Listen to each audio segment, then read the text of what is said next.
ini penting ya. Nyalakan stopwatch, cek Apgar, APGAR. Lah kalau bisa ngitung Apgar kurang dari 1 menit bisa dong. Tergantung kamu itu mata itu bisa mendetek sesuatu yang perlu kamu lihat tidak ya? Apa? APGAR. Begitu lahir project bayi. Set, lihat. Apakah dia itu nangis, wah, ginjal, terus kemudian mulutnya, wah, terus habis itu terus kemudian kulitnya. Itu dalam waktu kurang sexy, begitu kamu lihat. Ginjal 2, nangis jerit-jerit 2. Tidak ada ceritanya bayi nangis jerit-jerit respirasi itu jelek, tidak ada. Orang bayi nangis, wah, itu pasti tidak mungkin namanya detak jantung kurang dari 100. Ya. Habis itu melihat warna kulit itu kan tidak perlu kita lihat kakinya, badannya, mukanya, kan bisa langsung overview level. Red, merah semua, merah biru semua, merah semua, gampang kan? Ya, terus kemudian bayi ginjal, tonusnya bagus dong.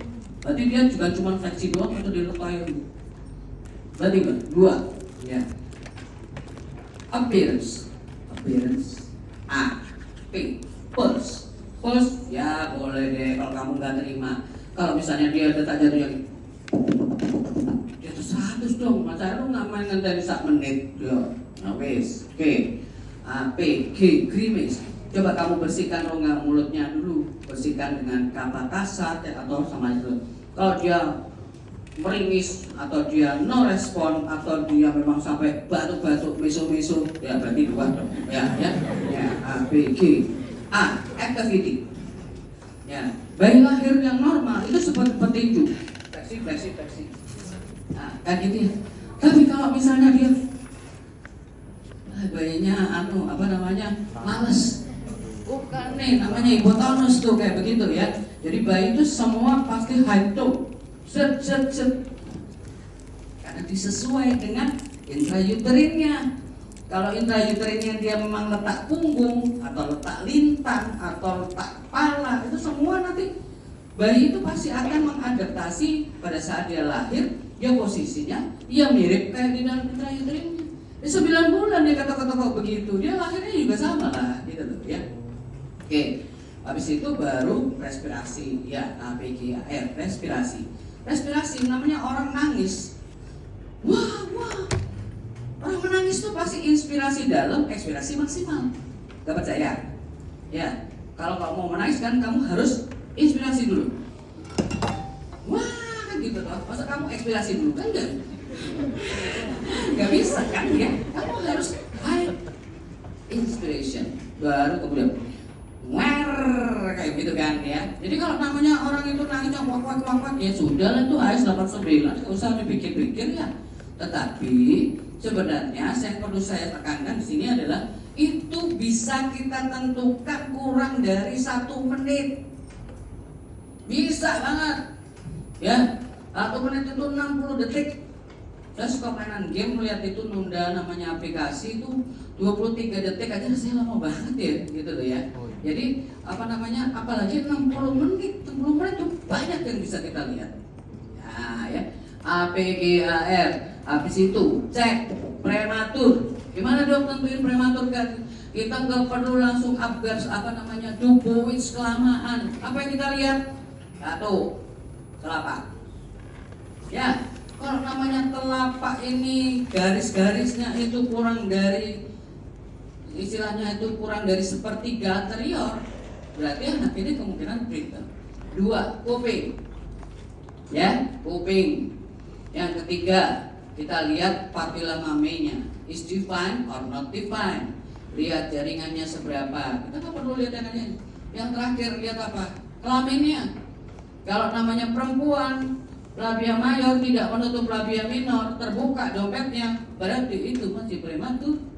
Atau kalau pada bayi laki-laki kita lihat testisnya descensus or not descensus. Kalau dia tidak ada testis dua-duanya di dalam skrotumnya, itu pasti prematur. Nah, mudah kan? Nah, kita nggak perlu lama-lama. Ini ada waktu nih ya, 60 detik ya, lihat nih, yang hijau tuh 60 detik. Ya. Bernafas irreguler atau menangis lemah atau tonus lemah. Namanya dia bernafas irreguler, nafas hilang, nafas hilang, atau dia menangis lemah. Itu namanya menangis lemah. Tapi kalau namanya bayi, wah, wah, wah, itu normal bayi kayak begitu, gitu loh ya. Jadi kalau bayi, itu berarti nangis lemah. Nggak ada bayi nangis kayak begitu, kecuali kalau bayi itu memang ada masalah, ya. Yang berikutnya tonus lemah. Seperti saya kira-kira.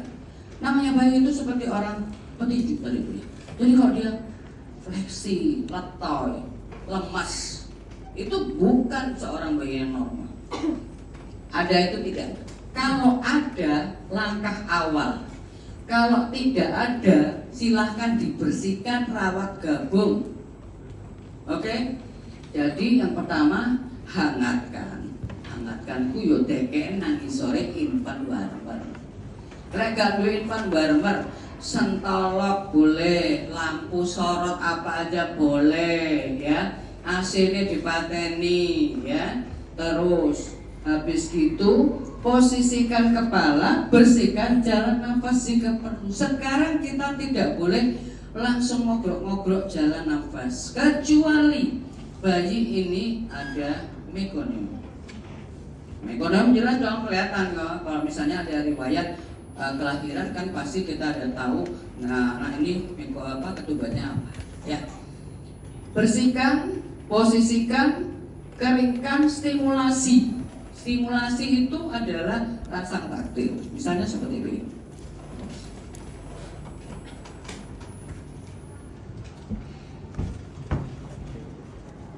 Ya. Yang dimaksud posisi itu adalah seperti ini ya. Jadi bayi ini tidak boleh overfleksi atau dia over ekstensi. Ya. Jadi dia harus posisi mendatar. Makanya alas yang kita gunakan itu tidak boleh king coil. Ya. Kalau ini terlalu empuk dengan penekanan kita, bayi ini bisa ambles. Ya. Ambles akan merusak posisi resusitasinya. Ya. Yang kedua, keringkan. Mengeringkan itu jangan kayak orang takut begitu loh ya. Mengeringkan itu terutama kepala langsung keringkan, bungkus bayi ini.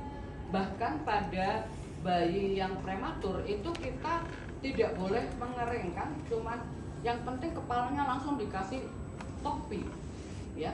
Tujuannya supaya bayi ini tidak kehilangan panas tubuhnya, ya. Keringkan, posisikan, baru kemudian kita suction. Apakah suction kita harus menggunakan suction manual ataukah kita boleh menggunakan suction yang yang pakai mesin itu, ya? Memang kita diharapkan pakai yang manual. Kenapa? Karena kalau misalnya kita itu suction yang mesin itu takutnya dia bisa menyebabkan perlukaan pada mukosa mulut, mukosa hidung, dan itu akan bisa menimbulkan perdarahan.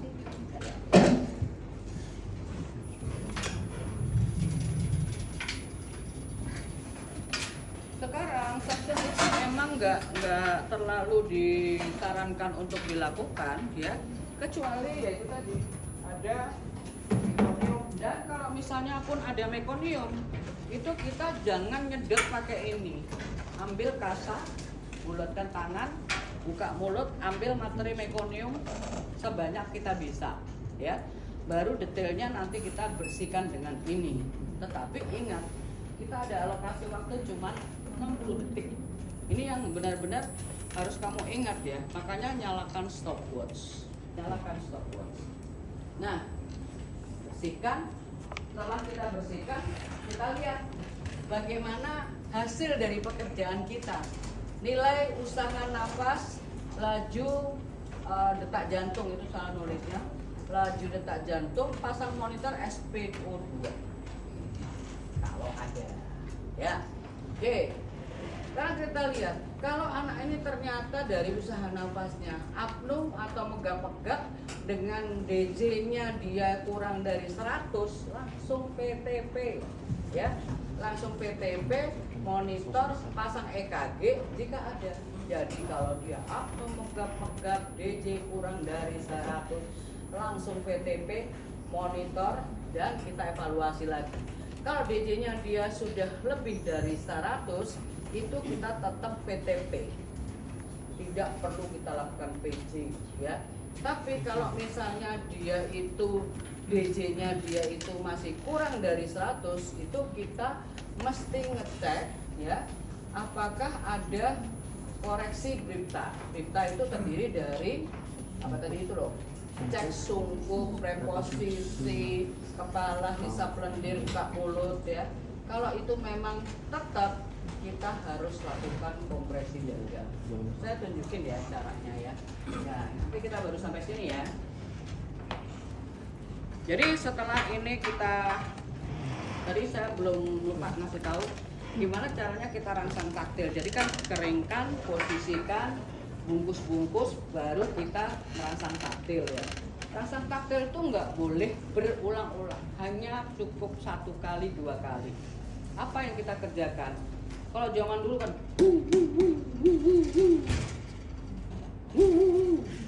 boleh ya, karena itu traumatik. Kita cukup mengusap punggung ya, atau kita boleh menepuk tetapi tidak memukul ya. Menepuk 1 kali 2 kali, tetap anaknya tidak ada tangisan atau dia tetap apno, baru kita siapkan untuk bagging atau VTP, ventilasi tekanan positif ya. Jadi kita bisa menggunakan ini ya, menggunakan ambu bag. Tentunya ini nanti harus disesuaikan dengan besar bayi ya. Caranya gimana? Karena saya bukan orang kidal, posisi yang terbaik untuk saya adalah seperti ini, membelakangi pasien. Karena dengan begini saya bisa melihat apa yang saya kerjakan. Misalnya pengembangan dada, warna kulit yang tadinya cyanosis biru jadi merah. Nah, itu outcome yang saya harapkan ya. Jadi caranya gimana? Caranya adalah kita memakai 3 jari. Ini pegang tangan kanan, ini bentuknya letter C. 1 untuk menyangga dagu. Jadi supaya apa? Supaya kita mempertahankan posisi resusitasi. Ini dilekatkan begini. Ini pegang masker. Ya, pegang masker supaya dia nggak meleset ke sana kemari. Dagu, masker, ya, dagu. Kita nggak boleh, ya. Jadi kita ikutin aja posisi alat mesti datar, oke, ya. Jadi kita lekatkan begini. Pilih posisi yang enak ya buat kalian. Jadi supaya kamu nggak tegang. Ya, gimana cara mompa? Frekuensi yang kita harapkan sesuai dengan ventilasi bayi normalnya adalah sekitar 40 lah, 40-50. Gimana cara mompanya? Saya tanggung, kamu nggak sampai 5 menit udah KO. Ya, jadi kita mompanya kita harus ada ritmenya. Pompa, lepas, lepas, pompa, lepas, lepas, pompa, lepas, lepas, pompa, lepas, lepas, pompa. Tujuannya adalah kita bisa membangun frekuensi. Yang kedua, dengan kita melakukan bagging yang terlalu cepat, itu kita mau wash out. CO2 tidak boleh zero position, oke? Kalau CO2 itu sampai 0, bayi ini tidak akan punya rangsangan untuk bernafas. Makanya CO2 harus kita pertahankan kira-kira 25. Ingat ya, kalau analisa gas darah itu kita nggak lihat CO2-nya 0, ya, oke, ya. Jadi kita pakai ini dengan pemompaan kira-kira sekitar 40-50. Pompa, lepas, tepas, pompa, lepas, tepas, pompa, lepas, tepas, pompa. Itu emang saya ajarin supaya kalian juga bisa belajar menghitung. Oke? Oke. Berapa lama kita bagging? Nih. Ya. Jadi biasanya kita bagging itu sekitar 30 detik. 30 detik evaluasi, ya. Nah, sekarang kalau misalnya dia disertai dengan DJ-nya itu kurang dari 60, kamu mesti harus pakai kompresi. Kalau combine with the compression, chest compression, itu hitungannya adalah 1:3, ya. 3 kompresi, 1 bagging. Makanya kenapa saya bilang nggak bisa orang satu. Ya, jadi biasanya ya siap ya. Kita kalau namanya kompresi dada mana yang kita tekan? Ini ada sternum, ini papila, lu tarik garis straight. Jadi kita menekan itu di sternum, bukan di processus xiphoideus. Ingat, sternum bukan costa. Ya, kita menekan dengan 2 jari. Oke, 2 jari itu kita tekan, itu kedalamannya kira-kira sekian, sekitar 1 cm, ya 1 cm. Jadi jangan 1, 2, 3. Itu kamu nggak mompa, itu kamu yang begini-begini, ya. Mompa itu tangan lurus. Tuh 2, 3. Tuh 2, 3. Ini tidak bergerak. Oke. Tuh 2, 3. Tuh 2, 3. Tuh 2, 3. Tuh 2, 3. Atau kalau misalnya baju ini kecil ya, kamu bisa menggunakan 2 jempolmu ya. Misalnya seperti ini. Ini kan bajunya kegedean untuk tangan. Oh, bisa ya. Kayak begini ya. Ya. Jadi seperti ini. Nah, kalau tumpuk begini bisa, ya, tangan tertumpuk ini bisa, atau tangan berjajar ini bisa. Pokoknya yang jelas di sternum. Sama juga. Tuh 2, 3. Tuh 2, 3. Jadi bukan jangan nafsu deh pokoknya ya. Tuh 2, 3. Tuh 2, 3. Jadi yang bergerak itu hanya ini. Tuh 2, 3. Tuh 2, 3. Tuh 2, 3. Tuh 2, 3. Ingat ya. Nah, ya. Combine-nya dengan ventilasi gimana? Jadi kalau seperti itu kita akan nanti pompanya 1:3. 1 bagging, 3 kompresi ya. Makanya kalau aku pegangan gini kan nggak bisa aku gitu loh. Jadi mesti ada orang. Coba bantu Mas. Sini. Sana dulu Bang, sana dulu. Salah saja Bang. Oke, siap. Gimana tempatnya? Ya. Ya, tangan lu kayak apa? Rese amat tuh. Kenapa lu nggak begini aja? Buset, tangannya 2. Gini, bisa? Bisa? Oke, restart. Ayo. Tuh 2, 3. Hitung dong. Ya. Tuh 2, 3.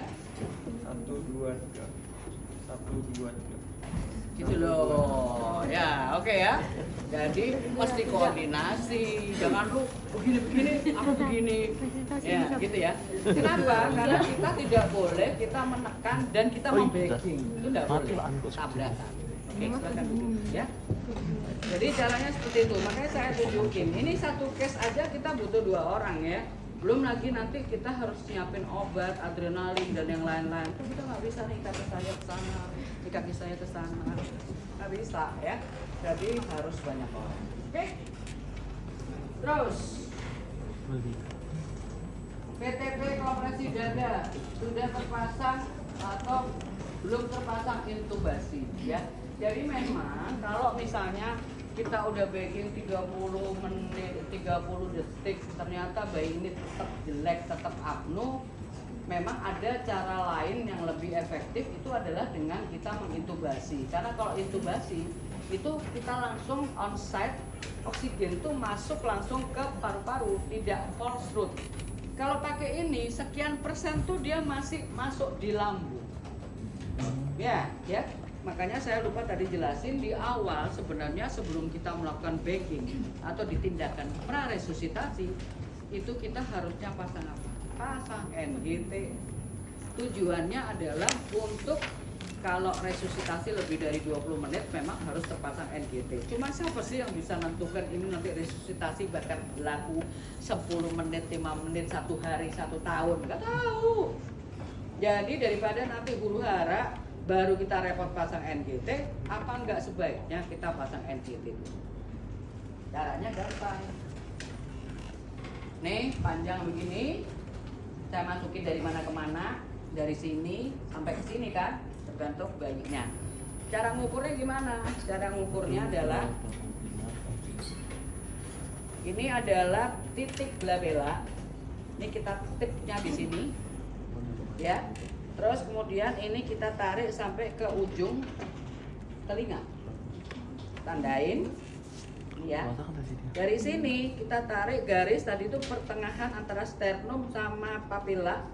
Katakanlah di sini. Oke, sini kan? Oke, kita pegang di sini. Tandain ya, sini ya. Ini dikasih jelly biar apa ya? Biar gampang masuk. Oke. NGT ada yang masuk via mulut atau orogastrik, ada yang lewat naso. Saya lebih suka pasang lewat hidung, ya, naso. Karena apa? Kalau lewat oro, nanti kalau anak ini pasang NTT, seliweran, itu yang saya nggak suka, ya. Jadi saya pegang ini di sini, yang tadi udah kita tandain. Ini pegang di sini. Nah, ini kita masukkan pelan-pelan lewat hidung. Nah,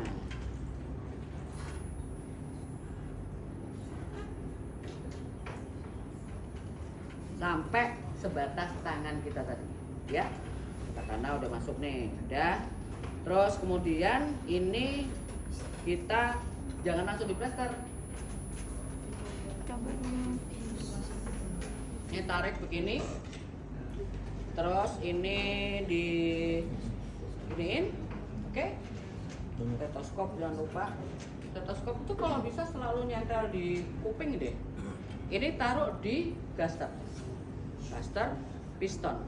Terus kedengaran nggak?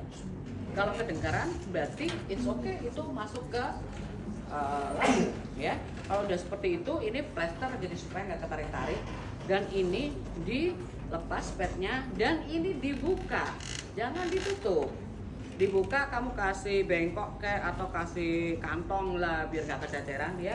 Nah, kalau misalnya nanti pada saat kamu bagging anak ini perutnya ngelembung karena memang false root masuk ke lambung, itu kamu bisa spontan menekan untuk mengeluarkan gas, atau dengan ada ini itu sebenarnya sudah sangat membantu. Oke? Nah, sekarang kalau misalnya dia ternyata di bagging nggak ada hasilnya, kita siapin untuk pasang intubasi, ya. Pasang intubasi itu peralatan mesti siapin dulu. Satu orang siapin alat, satu orang tetap bagging, jangan dihentikan baggingnya.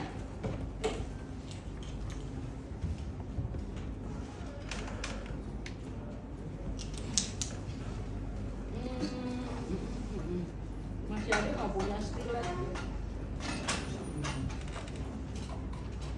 Ini harusnya ada stilet yang masuk, ya. Stilet itu dimasukkan ke sini tujuannya adalah supaya ini nggak lepas. Jadi dia seperti ini bentuknya melengkung begini, ya. Dan dia istilahnya tidak gampang ketekuk.